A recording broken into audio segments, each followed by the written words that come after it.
Hoje eu vim aqui mostrar para vocês essa ferramenta de abrir buraco, né, para colocar mourão. Eu vou fazer, né, uma parreira, né, aqui no meu jardim. E essa ferramenta quem me deu foi, né, o meu pai. Ele sempre trabalhou com isso, fazendo cerca, cavando buraco para colocar, né, os mourões, trabalhando debaixo de sol já há muitos anos.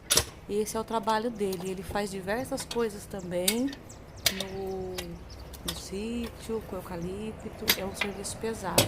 Eu dou os parabéns para quem trabalha assim no tempo.